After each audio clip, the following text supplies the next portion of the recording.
You're listening to 91 Reasons, a journey into the twisted landscape of pop culture. Keep your hands and arms inside the podcast at all times.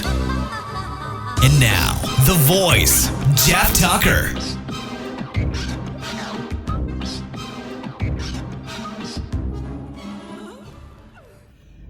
Hey, we're back in the car. It's early in the morning. I'm out doing errands, taking people to work and getting the day going. And I thought, hey, while we're sitting here, before it's 1,000,000 degrees out here, let's talk about something. And I've inhaled a bunch of garbage over the last few weeks. So let's get into it real quick. It's easy. If you're writing something and in the beginning scenes, in the beginning of the story, the main character or one of the main characters tells you their hopes and dreams. If you don't pay that off at the end, you have not done your job as a writer, a creator of anything. And of course, I'm talking about Loki. As you know, Ryder, my daughter, loves Marvel Universe, so we inhale all the Marvel Universe. We watched every episode of Loki, and so far we've watched every episode of WandaVision and Falcon and Winter Soldier, even though I keep wanting to call it Falcon and Snowman from that movie. But we watched every episode dutifully of Loki because they can't all be bad, right? Yeah, I guess they can. This is just sloppy, lazy writing. I don't even know why they made this show, other than they needed a way to, the Marvel people, they needed a way to introduce the multiverse concept into the Marvel Universe. And I guess they didn't want to do it in a movie, even though, obviously, Doctor Strange is how you do it. You have a character as a wizard who can open up portals to other dimensions. That's how you do it. And instead, they wanted to slap it into this Loki show and gloss over everything that would happen in a movie that you could do very, very quickly. You know, you could have a moment in a movie where the character describes the multiverse and just says, you know, every decision you make has 1,000,000 other decisions, and the multiverse is all those decisions you didn't make, and what if they came to pass? Oh, I got it. Keep running. Instead, Loki goes on and on with as many exposition scenes as they can cram into a show. The show should have been called Loki ... exposition, because they're constantly stopping to explain what's going on. Either characters talking, the clock lady talking as an animated character, their little data pads giving you information, and it's information overload, but it's not in service of any story, because the Loki story is quite silly and paper thin. If you remember in Endgame, Loki steals the Tesseract and vanishes. And that's a jumping off point for what could have been a really good story. And, you know, again, what do we always say on here? You have to review the story you got, not the one you wanted. But the one I wanted was almost a quantum leap show where Loki uses the Tesseract to jump into the middle of the fray. So he jumps in the middle of the Revolutionary War. He has to figure out his bearings, what's going on, and solve the problem to evade whoever's trying to get him. You can hear the TVA in it, and as soon as they go to grab him, he jumps again because he can't get the Tesseract to work, and now he's in a space battle, and now he's underwater, and every time he has to get his bearings and solve the day. And you could have 6 mini adventures with an overarching story that goes through of the TVA trying to get him. And instead, we're treated to basically a children's version of Brazil or The Matrix and all these stories that are about bureaucracies and people rising above, rising above the machines, and the machine either being a literal machine or the machine of bureaucracy and paperwork, and I just can't get it right. And everybody's done it better. And it's not the actor's fault. Hiddleston and Owen were doing fairly well, given the clunky dialogue they had, and it just didn't make a whole lot of sense. And I wanted to really like it because those actors and those characters they portray are very likable people. And instead, it's just one lame story after another. The story is that the TVA has to prune these branching timelines to keep the main timeline going. But let me see if I understand time travel correctly. In Endgame, when the Tesseract slides over to Loki's feet and he picks it up and he zaps away, he's gone from that timeline. So at the end of the Avengers, the first film, Thor takes Loki back to Asgard to stand trial. Well, that scene can't happen. And eventually along the way of Thor and Loki's story arc, they learn to trust each other, become friends. Ultimately, Loki sacrifices himself to Thanos in Infinity War. Well, none of that happened. Why? Well, because Loki left. And they call him a variant, like he's a variant that left his timeline and his timeline went on without him. Does that mean that, and they never talk about this in the show, they talk about the TVA showing up and eliminating whatever the branching timeline was, right? So that would have been the timeline of the Avengers without Loki being there to be arrested at the end. That timeline gets cut off, right? But the main timeline, where does the Loki come from? If he left that timeline, where does he come from to continue the timeline in the base level timeline? I don't know. That's a question they never answered. And if they did, I was too bored to pay attention and to know what the hell they were talking about. And either way, you got a problem. Either way, you got a problem. So Loki leaves there and then goes to the TVA. We don't know about how that other timeline worked out. We have no idea. They don't ever tell us, other than it was pruned and they dropped these grenades that disintegrate reality. And he's told that they're going to need him to solve the crime of some other variant that's going around causing mischief. Okay, that's an interesting storyline. Turns out it's another Loki from another timeline where Loki was a woman. So we have a variant of Loki from the main timeline and a variant of Loki as a woman who we've never met before. Okay, again, we're leading into what could have been a great story if they would have given them something to do. But they gave them nothing to do. Nothing at all. They just meandered. In one episode, they sit on a train and they talk for 40 minutes. More exposition of who they are and where they've been. And again, it's dumb. And we're talking about hopes and dreams. I raced past that, just like the producers of the show. But if Mobius, the Owen Wilson character, tells you that his dream in life is to ride a jet ski, he's got to ride a jet ski before the show ends, because we're rooting for him. We, the audience, are rooting for Mobius to have his dream come true, especially when we find out late in the game that for whatever reason, the TVA, the people who work for it, have been kidnapped from their timeline, their minds erased, and forced to work in the bureaucracy. What?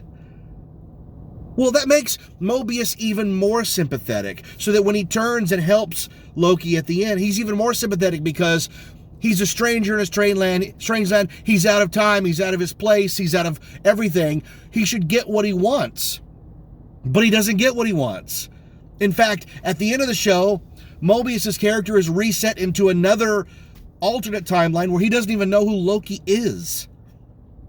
This is sloppy storytelling. And if you're going to write a story and create the show that's about time travel and how time travel works, you better lay it out. And for God's sakes, you have a cartoon clock that can show up at any time and go, hey, everybody, here's what's going on in the story. And they don't even use it really for that. I was lost through most of this show. The ideas are so convoluted and so wishy-washy that even the producers seem, well, we don't know. Let the audience figure it out. That's not good enough. Not good enough at all. They put Loki in a holding cell where he keeps getting kneed in the crotch by one of the characters from the first Thor movie because that was a moment in time of his life, so he's going to relive that over and over again. Well, that's great, except, why would anybody stand there for that? Would you stand for if you knew someone coming to the door was going to knee you in the nuts? No, after the first try, you go, whoa, I'm not doing this. And if you can't best them in combat, you would avoid the nuts area being left unguarded for this woman to knee, okay? This is all rudimentary storytelling, and it's all told very strangely. Like, the characters don't act like real people. They act like characters in a crappy show being forced to make bad decisions to keep the story going, and that's not good. They have this body switching moment in episode 2 or 3 where the Loki variant can jump into your body and take over. That's never explored. It's just sort of thrown by the wayside. I don't know. These Marvel shows are the laziest shows ever. They get so hung up on one little idea. This one being, well, what if Loki escaped Endgame? Oh, yeah, and he got mixed up in this bureaucracy that fixes time. Okay, great. Well, we saw that in the Umbrella Academy. Like, these are Umbrella Academy, Adjustment Bureau, even Dark City to some degree, The Matrix. This has all been done before and been done better. And you've got all this talent and all this money. Whatever the guy writes, they can make happen. There are no limits now to the writing. You know, when I write stuff that I know I'm going to produce at the theme park level, I know what my limitations are. We can do X. And maybe if I push it a little, we could try and make him see we can do this. But these Marvel writers, whatever the pen writes can be created. And this is what they do. They do these half-ass fake storylines where cool stuff happens, but it doesn't really have any bearing on anything. The whole point of the Loki television show was to introduce the multiverse idea. Also to introduce, once again, a strong female character that is better equipped and stronger than the male character, which, guys, this is getting so old. We all see it. We all know what you're doing, and it's just an old trope. It's got to die by the wayside. Make them equal. Make the two Lokis meet, and when they touch, oh my God, because they've touched and they're the same person, they lose their powers. Now we're all at zero. And instead, Loki, who, I hate to tell the Marvel writers, he's a god. He has godlike powers. He has used godlike powers again and again and again. And in this one, they put a collar on him and he has no powers. Okay, that's a nullifier. I get that. In Star Wars, in one of the novels, they have a creature that nullifies the Force so that you can have Luke in a scene and not just wave his hand and make everything go away. But when they take the thing off, he still has no powers. He's just like this guy with a sharp tongue. That's his whole power. He has a sharp tongue. But the female Loki, she's a complete badass. You know, it shades of the new Star Wars trilogy where Rey just has all these powers at her fingertips, and by the end of the Rise of Skywalker, she's literally raising the dead. When the hell did this happen? This would have come in handy a few times during the trilogy. When Master Yoda croaked in Return of the Jedi, Luke could have just laid hands on him and given him 10 more minutes so he could finish his thought. Luke, there is another... What did he say? Hold on. Hey, you're back from the dead. There's another what? Oh, another Skywalker. Got it. You got to figure this out, guys. But the female Loki just has all these powers. And again, let's remember, in the context of your show, not my show, your show, the two Lokis are the same person. Loki is Loki, and Sylvie is Loki, but they're the same person from different realities. There was an episode of 30 Rock where Alec Baldwin's character, for whatever reason, there was a time loop or something. There were 2 or 3 of them in the same scene. And they accomplished what they needed to accomplish. But before they cut away, the 3 Alec Baldwins looked at each other and said, now, we're going to have sex, right? And the other one went, well, of course we are. That's funny. It's gross. We get it. As far as his character in 30 Rock, it made total sense. Complete narcissist, in love with himself, and nobody's going to measure up to him. So, of course, he would be interested in sleeping with himself. The Loki show introduces a romantic element to the 2 Lokis. Wait a minute. A romantic element to the 2 Lokis who are the same person. It came off effing weird. That's the last thing we want to see. Are these 2 hook up? Remember in Back to the Future when Lorraine finally throws herself at Marty and kisses him in the car? And when she pulls back, she goes, it's like I'm kissing my brother. And you're like, yes. She kissed him and she felt nothing because cosmically the galaxy was righting the wrong. In this one, he's just in love with himself as a woman.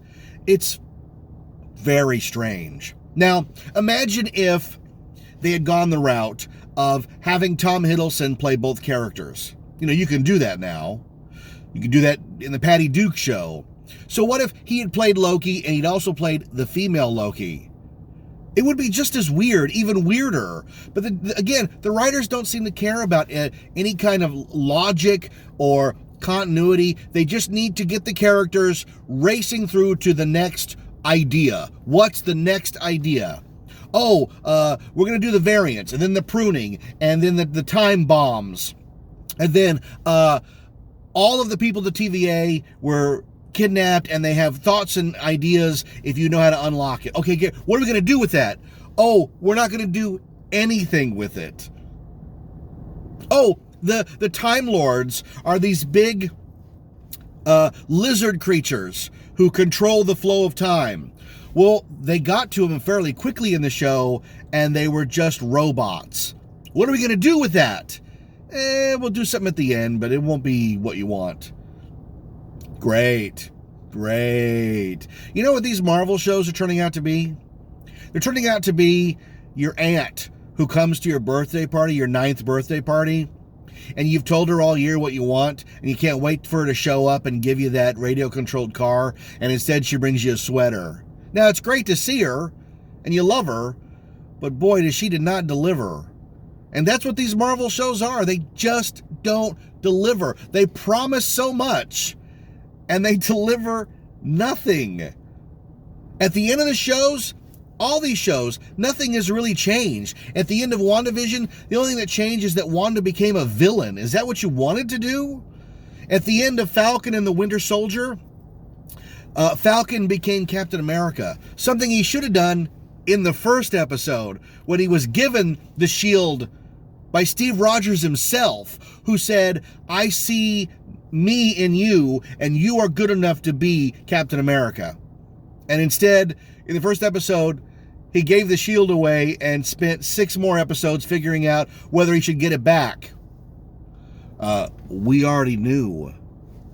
At this Loki show, what's the point of the Loki show? For the Loki character. Nothing. To fall in love with himself? That's it? Because at the end of the show, all that happened was that they opened Pandora's box. And it wasn't even clever or fun or interesting. Because we've watched the whole series, and they're all afraid of being pruned. Because once you're pruned, you are erased from existence. At least that's what we thought. And instead, it's another Ghost in the Machine where God in the Machine, where something happens that changes everything you've been told is a lie. Great. What is it? Well, when you get pruned, you go to another level of existence. This is like being trapped in Inception, where they just keep going down in more dream worlds and more dream worlds. And you go from reality to the TVA sort of limbo reality, and when you get pruned, there's another reality where everything gets thrown away. So Loki ends up in this land where everything gets cast off, and this big smoke monster is eating everything into oblivion. Now, maybe when the smoke monster eats you, you go to an even different plane of existence. I'm sure the writers thought of that too, right? And instead, Loki meets up with more Lokis. Because in the world beyond worlds trash world, the only people who've managed to survive, are Lokis. And there's like 30 or 40 or 50 of them. This was like, remember Multiplicity with Michael Keaton, where there's all the Michael Keatons? No one remembers that movie. But they're just Lokis. The whole world is inhabited by Lokis, and because they're the gods of mischief, they're all trying to outdo each other. Well, that's an interesting concept that goes nowhere. Instead, they hang out at a bowling alley for half an hour with more exposition and more talk, and I killed Thor in my world, and I did this, and there's an alligator Loki, and I tell you what, by the time this episode aired, I was done with this stupid-ass show, but like a moth to a flame, I'm going to continue to get burned because I'm Linus, and the Great Pumpkin's got to come, right? There has to be some amazing resolution to this stupid-ass show, and there isn't.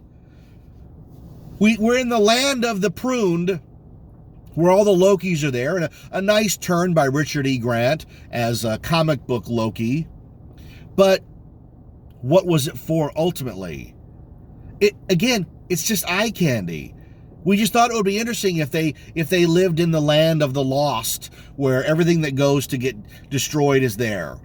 Okay, that's a great idea, but make something happen. Like, this is like the ending of Time Bandits, and Time Bandits 40 years ago did it better with, no digital effects, all practical. This one, they just revel in what would be cool if, but not won't it be cool when, because there's no win. There's no win. So Sylvie gets pruned, and Mobius gets pruned, and Sylvia's locked in a bus or something. I don't remember. It's just stupid. All I remember is that she needs to get saved by Mobius, right? So Mobius drives up in what looks like the Pizza Planet truck from Toy Story and picks her up. And then all our characters are converging. They're all converging. We're finally going to get together with Loki, Sylvie, and Mobius. And they're going to do something, right? But if you're not going to do a real ending, like end the show, they're never going to end these effing Marvel shows. That's the worst part, is going in, they're going to be open-ended. So it's all a big stroke until the end, and no finale, no nothing at the end, no denouement, no resolution, no closing. And in that aspect, maybe it really is Marvel Comics, because the comics rarely ended things. It resolved a story, and then the next page began the new story. But see, they don't even do the page of resolve. They really don't. If Sylvie had shown up in the Land of the Lost, and the sky opened up and water came down, right? Do it surreal. Do it Salvador Dali. Like, she's in this wasteland and she's trying to get out of the bus, and then the sky opens up and like purple water rains down and is filling up the bus, right? She has to get out of the bus. She climbs to the top of the bus and the water is seeping, and she's about to be drowned. Then Mobius shows up. And how does he show up? On a freaking jet ski. And he says, "Get on, let's get out of here." Isn't that the story? Isn't that what you told me you were going to do? Not what I want to do. This is what you told me you wanted to do. The guy talked about a jet ski. And you're never going to put him on a jet ski in this show. That's ridiculous. That's the end of Search for Spock. And Kirk goes, "Well, we couldn't find him. We couldn't find him." They would never do that. Because you'd ask for your money back. But this Disney Plus shit, you don't ask for your money back. You go, well, maybe the next one will be better. Is that pop culture now? Is pop culture us in a never-ending cycle of maybe the next one will be better? Yeah. So, Sylvie and Loki defeat the smog monster with the help of comic book Loki, and everybody decides to stay there. They decide to stay in the land of the lost. That was really stupid. They had a way out. They're like, no, we're going to stay here. Nobody would choose to stay in Jumanji. Like they would, if there was a way out of Jumanji, they would get out of Jumanji because it's a terrible place. And not only is it terrible, but you never know what's going to drop out of the sky next because it's pruned items from 1,000 timelines. It could be a tank, it could be a dragon, it could be an army of the dead, and they're like, no, we're going to stay here in our bowling alley, in your bowling alley, and you're just going to hope that enough food drops out of the sky to keep you alive? See how many questions you have about this? You can't set up something this weird and random and not either have them escape or explain it. I don't know. Show a portal where it's just animals coming through and then they just slaughter them each time for food. Nah, that's too much work. No one cares about that, Jeff. No one thinks about it. You're thinking too much. What is the old saying? No, you have to turn your brain off. Oh, I have to turn my brain off to enjoy it. That's real great. So they finally get to the castle of Wizard of Oz. And who shows up? The stupid clock. Like the stupid clock shows up in the land beyond lands. Hey, everybody. And you're like, oh, and for a brief moment, I thought, well, what if the clock is the bad guy? What if they have to have the finale facing off against the clock, an animated clock? That might have saved this show. That might have been so freaking weird that it saved this show's bacon. Well, of course they didn't do it. They didn't do it. Instead, the bad guy is basically a redo of the architect from Matrix, what's the second Matrix? Reloaded? Where this guy's gonna literally sit and spend 30 to 40 minutes explaining the plot of the show. This is by far one of the laziest sequences in any property I've ever seen. This was just simple. It's too much story. There's no fun way to tell it. So he's gonna sit at his desk and explain the plot of the show to you, and explain the multiverse concept. Who greenlit this? The actor is a fine actor. He's doing the best he can with this horrible material, but it was tantamount to a timeshare speech, a sales pitch, because it was just so dry. I was in the multiverse, I was a person, and then I'd found the multiverse, and then I found my other versions of myself, so I went about killing my other versions of myself, and in doing so, I started a war between the universes, and then the war between the universes became so bad that I decided to fix all the war between the universe by uniting them into one timeline that I decided was the truth. Like, are you kidding? Are you kidding? This is what the show's about?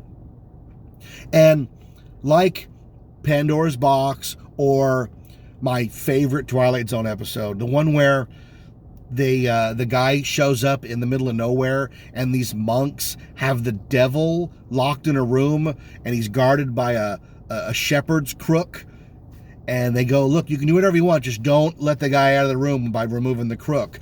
And the guy's like, and the guy in the room's like, you gotta let me out of here, please, let me out. And he lets him out, and like, you let the devil out. And that's 23 minutes of a television show in black and white with no special effects. And it's 10 times more impressive than this guy saying, I'm Kang the Conqueror, and I've been waiting for you to come to kill me, and I know what's going to happen, so you can't kill me until I let you kill me because I'm controlling everybody's destiny. Well, what if the Lokis, instead of playing his game, what if they'd played their own game? What if they'd killed themselves? Like, where do you go from nowhere if you kill yourself? These are better questions than Sylvie killing Kang. Like, that's the whole show. The whole show was basically Dorothy being upset from having to be plucked out of Kansas and leaving Annie M. And when she gets to the wizard, she kills him. That's the plot of this show. You can take it all away, but it is a character who is angry at having been torn from her family, so she lashes out and kills the Wizard of Oz. And does the Wizard of Oz, in this show, does Kang rise up into showing you his true form and become like, I told you this would happen. If you did what I told you not to do, this was going to happen. No, they don't show any of it. I'm sure it's in one of their upcoming bland movies. Nothing happened. The characters went on a full story arc and nothing changed. They killed Kang, but we never saw why that was bad. Nothing collapsed. Nothing fell apart. Instead, Loki gets thrown back into time at the TVA where nobody knows who he is. I can't believe this stuff passes. I can't believe it gets past the paper level.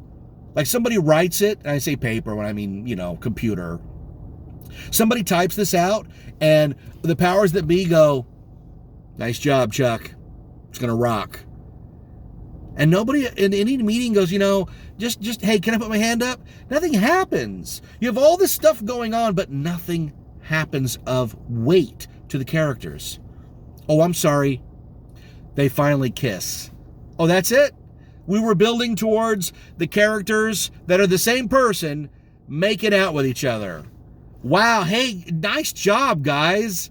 Nice job. What is it? It's some form of incest, right? Is it one-cest? It's one-cest. Instead of incest, like you're related, it's one-cest because you're the same. Wow, that's great, guys. Nice job. I'm so glad I devoted 7 hours or whatever of my life to this. When I work on my stuff, like my personal books, I agonize. I agonize over every plot point making sense, every thread being paid off, as much as I can. You want the reader to go, oh, that's why that was in there. And oh, the character finally got his jet ski. But it was not in the way I expected. It was in a new way, and it was unexpected, and it was fun. These shows have fun elements, but they don't service the story. They only service fun. And that gets old after a while. You want something to matter. Like, the reason Infinity War and Endgame are so good is because there were consequences. Things happened. Thanos got the Infinity Stones and snapped people out of existence. And then they had to go back in time and get the stones. And in the end, Doctor Strange said there's only one solution to this, but if I tell you, it won't happen. And he knew that because Tony Stark had to make the sacrifice on his own. I'm Iron Man. Boom. That's good storytelling. That's a payoff. These new things don't pay off. Nothing happens of weight. The characters don't act like real people. Nobody does things normally. Everything's weird and it's forced. The word I'm looking for is forced. Everything is forced in these shows. They force the plot, they force the characters, they force the fake resolution at the end, which is never really a resolution. And they just expect people to lap it up. And eventually, now that they've lost Chris Evans and Robert Downey Jr., they got to pick up the pieces and find the rest of the Marvel Universe and make it count. And it doesn't seem like where we're racing to is anywhere I want to go. It just isn't. And that's unfortunate because there's a lot of talented people involved, a lot of big ideas, and again, that pen that can create anything. Whatever you write can be created. Digitally, you can do anything now. You're only limited by nothing. And this is what they do. They write a show where everybody's in a small room talking. Loki and Mobius talk over lunch, and Loki talks to Loki's in a bowling alley. And they rarely open up the show to all these infinite possibilities. One whole episode took place at like a Best Buy, not a Best Buy, like a Kmart. Like a Kmart. The most interesting one was the apocalyptic planet, and that ended quick when they got on a train. They got on a train, and they sat at a booth. And the whole time I'm thinking, wasn't the planet about to explode? And they have time to just sit and talk? I must have missed something. Oh, we have an hour. Okay, you have an hour. You're going to sit and talk. Okay. Oh, Loki, you could have been so good. And I have others. I watched Loki, I watched Black Widow, I watched Jungle Cruise, and I watched the new Suicide Squad. So there's a lot to talk about, but you know, you gotta break it up. So I'm gonna end this one of just talking about Loki. And did you sit through it? Did you watch this thing? Am I right? Am I wrong? Did I miss it? Maybe I missed something. Maybe you saw something that I missed. If you know, let me know. Because what I saw, I didn't care for. Oh well, maybe I'm the variant. Maybe that's the problem. Maybe I'm the variant. Maybe on my back it says variant. It doesn't. On the back it says, I'm Jeff Tucker, and this is 91 Reasons. Thanks for listening to 91 Reasons. Please subscribe and leave a review on iTunes. Find us on Facebook. Is anyone even still listening?